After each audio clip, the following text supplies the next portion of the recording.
Olá, gente, tudo bem com vocês? Aqui vocês estão no canal Evolution Internet 509, tá? Se você quer aprender a falar crioulo, da idioma dos haitianos, né? É aqui seu lugar, tá bom? Aqui é o lugar, tá? Então, hoje, como que eu falei pra vocês no vídeo passado que eu coloquei faz 2 dias atrás, né? Que eu, se eu não me engano, que eu prometi pra vocês que eu ia ensinar pra vocês o alfabeto crioulo dos haitianos, tá bom? Mas antes que a gente vá lá no vídeo, por favor, se inscreve no canal, comenta, compartilha, mas não esquece de pôr o curtir também. Pode curtir, tá bom, gente? Só pra ajudar o canal, tá? Então, vamos lá, gente. Então, por que eu não escrevo alfabeto crioulo haitiano? É porque vocês vão aprender a falar crioulo. Aí eu escrevo tudo em crioulo, tá bom? Aí é alfabeto crioulo haïtien. Alphabet créole haïtien. Alphabet créole haïtien. Ok? Mas o alfabeto crioulo tem 32 letras, tá bom? 32 letras, é 32. C'est 32 lettres. 32 lettres. Compreende? Mas os números também vocês vão aprender mais pra frente, tá bom? Aqui, vamos lá. Eu vou ensinar pra vocês como que pronuncia o alfabeto, tá bom? Vocês vão me acompanhar. Quem quer anotar tudo numa folha, pode. Mas se não quiser tudo bem. Porque depois você pode... Porque o vídeo vai estar disponível no meu canal, tá bom? Aí, qualquer dia, qualquer momento, pode dar uma olhada para não esquecer, tá? Porque sem o alfabeto, gente, você não vai conseguir falar a idioma, tá bom? Porque tem algumas letras que vocês têm que saber mesmo para saber como pronunciar, tá bom? Então, bora lá, gente. É como que eu falei, é alfabeto crioulo haïtien. É alfabeto crioulo haitiano, tá bom? Então, vamos lá. A.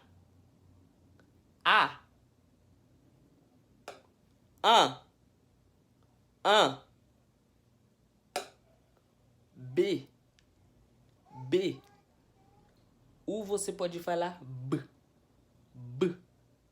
Entendeu? CH. O sh. É como você tá falando sh. Sh. D.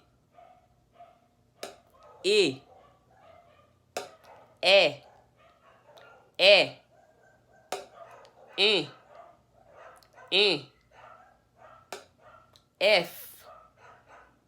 F. G. H. I.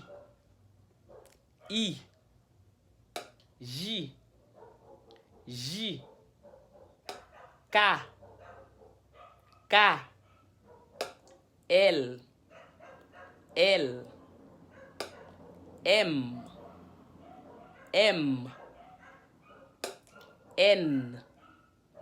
N. G. O. U.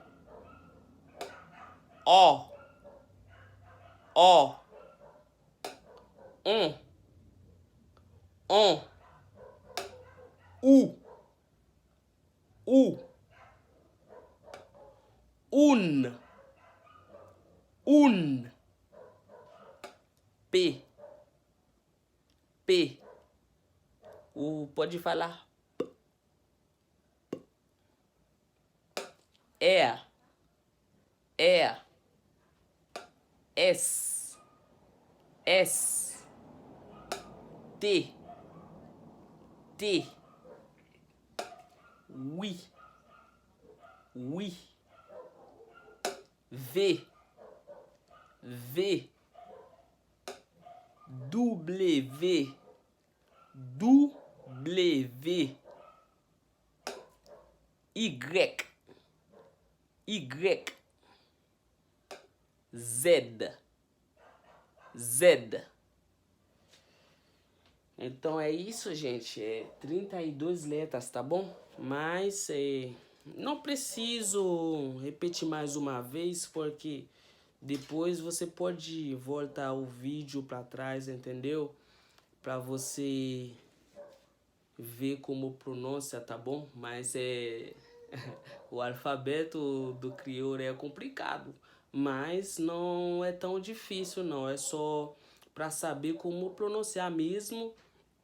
E depois, para você saber, tipo, quando vem algumas palavras, para você saber como pronunciar, tá bom?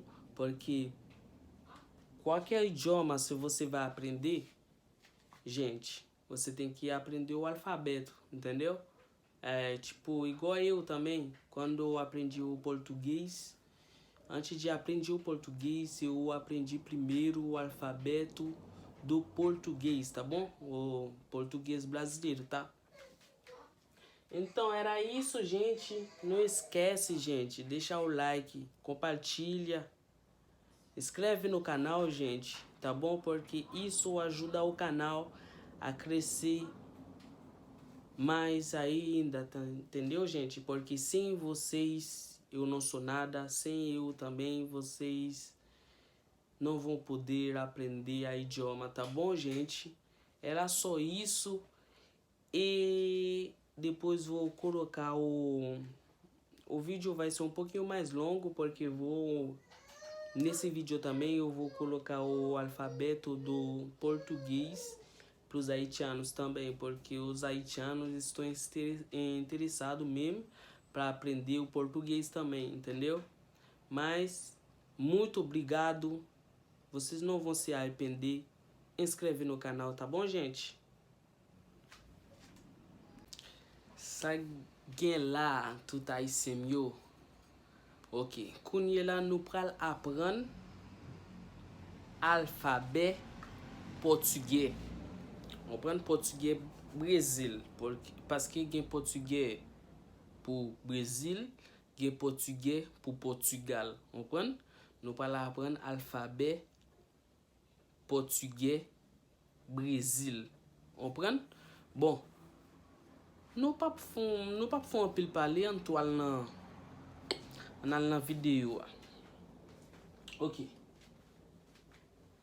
Alfabeto português brasileiro. É alfabeto português brasileiro. Alfabeto português brasileiro. Ok? C'est alphabet portugais brésilien. Ok. Alphabet portugais brésilien, il y a combien de lettres là-dedans? Il y a 26 lettres. 26 letras. On va letras. Ok?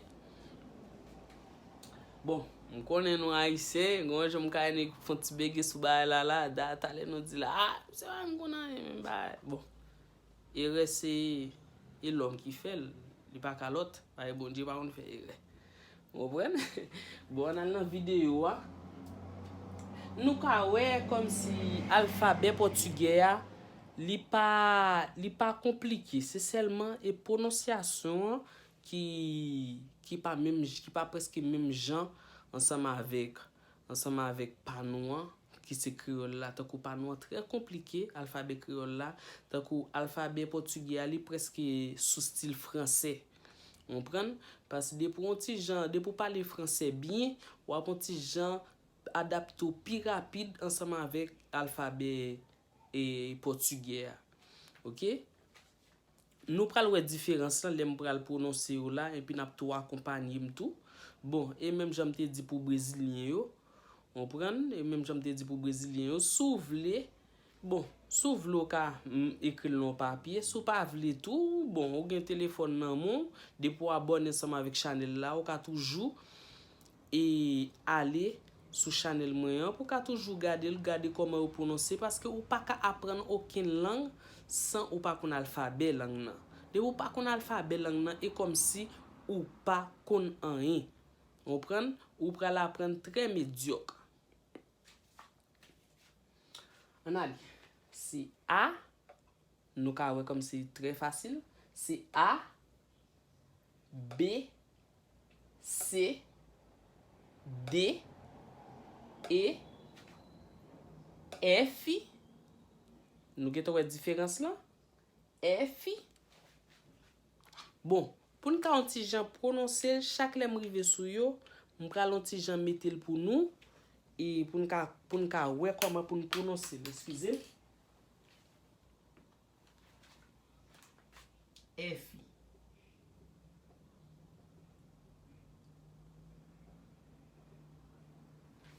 F. F. On prend F.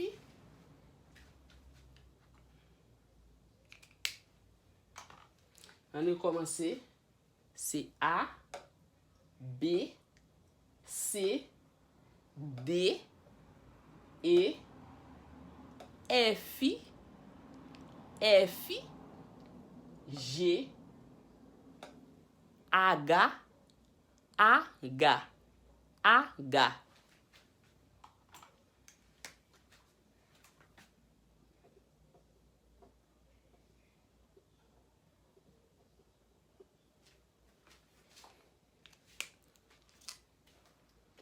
H. Ô louco. Desculpa, gente. Excusez-moi. C'est la H. C'est la H. Là est G. Nous te bien prononcé. Bon. Excusez-moi. Juste pour mentionner pour nous, pour que si j'en parle plus facile pour nous. Comprendre? H, I, J,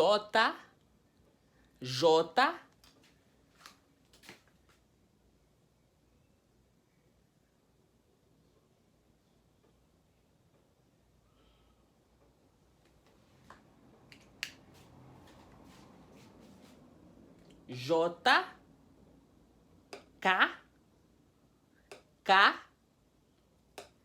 L,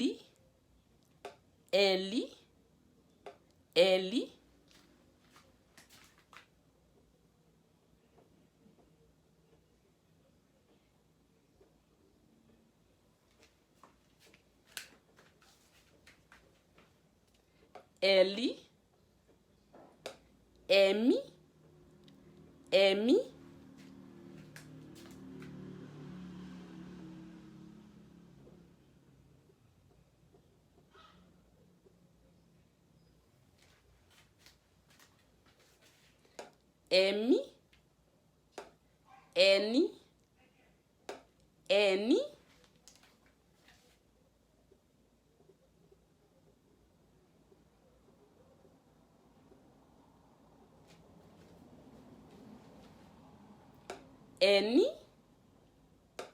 O, P, Q, R,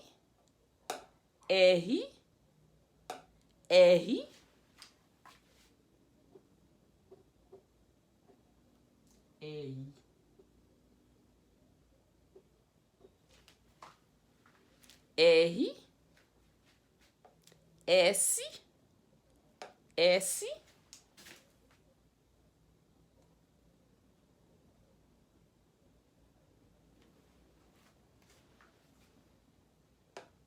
T,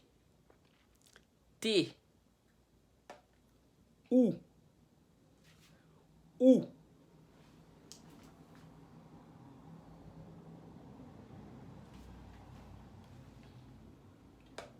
U,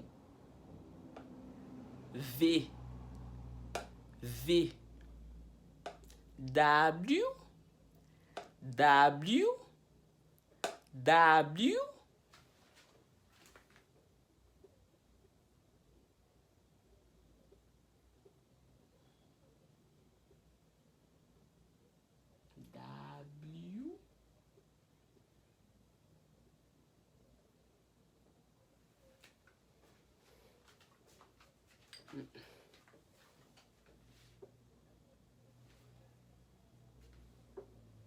écrit PDE, parce que ça un petit genre compliqué tout.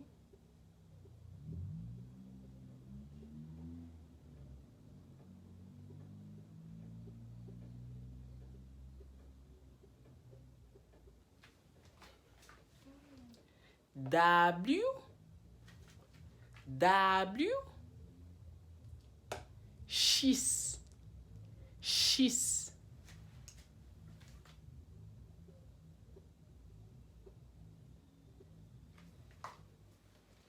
X, Y, Y,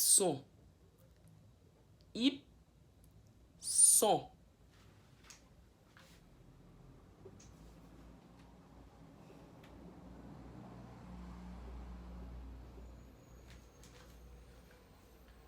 Y, Z, Z,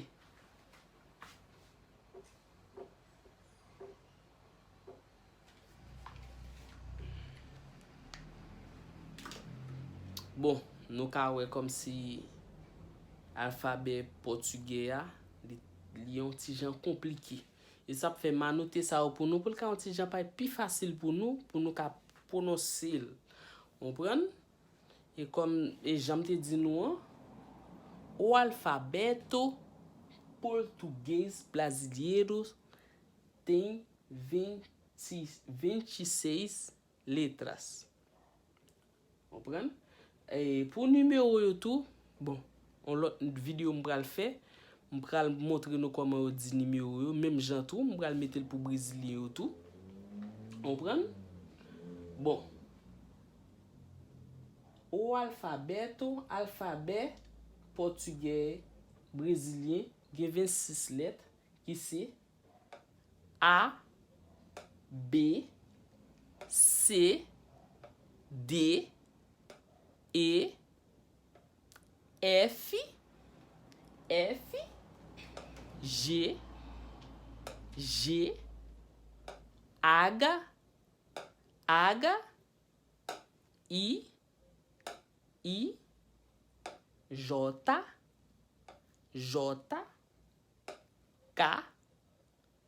K, L, M,